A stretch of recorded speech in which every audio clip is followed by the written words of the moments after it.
உயிர்த்தெழுந்த இயேசு கிறிஸ்துவின் உன்னதமான நாமத்தினாலே உங்கள் ஒவ்வொருவரையும் தேவனுடைய ஜீவனுள்ள வார்த்தையின் மூலமாய் சந்திப்பதிலே நான் கர்த்தருக்குள் மகிழ்ச்சி அடைகின்றேன். ஆதியாகமம் 50:20.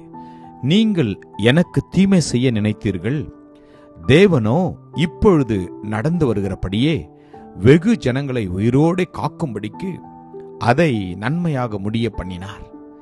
But as for you, you meant evil against me, but God meant it for good, in order to bring it about as it is this day, to save many people alive. ஆமென். கர்த்தருடைய நாமம் மகிமைப்படுவதாக. யோசேப்பு தன்னுடைய சகோதரர்கள் பார்த்து சொல்லுகிற வார்த்தை தான் நாம் வாசித்தோம். கர்த்தர் தீமையை நன்மையாக மாற்றுகிறவர். எல்லாவற்றையும் அவர் மாறுதலாய் முடிய பண்ணுகிற தேவன். நாம் நினைக்கிற காரியங்கள் வேறு, தேவனுடைய சித்தமும் தீர்மானமும் வேறு. ஆம், யோசேப்புவை அவர்களுடைய சகோதரர்களே அவரை விற்று போட்டார்கள், தண்ணீரில்லா குழியிலே போட்டுவிட்டார்கள், அநேக விதமான காரியங்களை செய்தார்கள். யோசேப்புக்கோ கர்த்தர் அவரை உயர்த்துவார் என்று தெரியாதிருந்தது. ஆனால் தேவனுடைய சித்தம், அவர் அதை நிறைவேற்றுவார். உங்களுடைய வாழ்க்கையிலும் என்னுடைய வாழ்க்கையிலும் நமக்கு அவர் வைத்திருக்கிற காரியங்கள் நிச்சயமாய் நிறைவேறும். ஒருவேளை கால தாமதமாக இருக்கலாம், ஒருவேளை நாம் நினைக்கிற நேரத்தில் நடைபெறாமல் இருக்கலாம், நாம் நினைக்கிற காரியங்கள் நடைபெறாமல் இருக்கலாம். ஆனால் கர்த்தர் நிச்சயமாய் மாறுதலாய் எல்லாவற்றையும் முடிய பண்ணுவார். தீமையை செய்ய நினைத்த சகோதரர்கள் முன்பதாக யோசேப்பு கர்த்தர் அந்த காரியத்தை நன்மையாக மாற்றினார். அவர்களுக்கே உதவி செய்யும்படியாய், அந்த குடும்பத்தை ரட்சிக்கும்படியாய், எகிப்து தேசம் முழுவதற்கும் அவன் அதிகாரியாய் இருக்கும்படியாய் கர்த்தர் ஏற்கனவே அதை தீர்மானித்து வைத்திருந்தார்.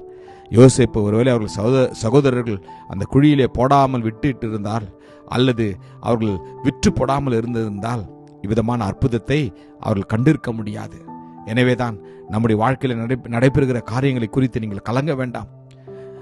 அது நம்முடைய வாழ்க்கையில் நடைபெறுகின்ற போது நமக்கு அது கவலையாகத்தான் இருக்கும், கண்ணீராக இருக்கும், வேதனையாக இருக்கும். ஆனால் நாட்கள் சென்ற பிறகுதான் தேவனுடைய சித்தம் அவர் செய்து முடித்த பிறகுதான் காரியத்தை வாய்க்க பண்ணும் கர்த்தர் யார் என்பதை நாம் புரிந்து கொள்ள முடியும். எனவே இந்த நாளிலே உங்களுடைய வாழ்க்கையில ஒருவேளை நீங்கள் எதிர்பார்த்திருக்கிற காரியங்கள் நடைபெறாமல் இருக்கலாம், காரியங்கள் மாறுதலாய் நடைபெற்று கொண்டிருக்கலாம். பொறுமையோடு காத்திருப்போம். கர்த்தர் நிச்சயமாய் யோசேப்பை உயர்த்தினது போல உங்களையும் என்னையும் உயர்த்துவார். நம் மூலியமாக நமக்கு விரோதமாக யார் எதை செய்தார்களோ அவர்களுக்கு உதவி செய்யும்படியாய், அவர்களை காப்பாற்றும்படியாய், அந்த குடும்பம் நம் மூலமாய் ரட்சிக்கும்படியாய் கர்த்தர் உங்களை ஆயத்தப்படுத்தி வருகிறார். அர்ப்பணிப்போமா? கிருபையும் இரக்கமும் நிறைந்த நல்ல தகப்பனே, நல்ல நாளுக்காக உமக்கு நன்றி அப்பா. தீமையை செய்ய நினைத்தவர்களுக்கு முன்பதாக தேவன் அந்த தீமையை நன்மையாக மாற்றி கொடுக்க போற கிருபைக்காக நன்றி அப்பா. காரியத்தை நீர் மாறுதலாய் முடிய பண்ணுகிற கர்த்தர் தகப்பனே, ஒவ்வொருடைய வாழ்க்கையில கர்த்தர் நீர் இதை செய்ய போறதுக்காக உமக்கு நன்றி. ஆசீர்வாதியம் வழிநடத்திடலும் மீட்பர் இயேசு மூலம் ஜெபிக்கிறோம் ஜீவனுள்ள நல்ல தகப்பனே. ஆமேன். God bless you. Jesus loves you. Amen.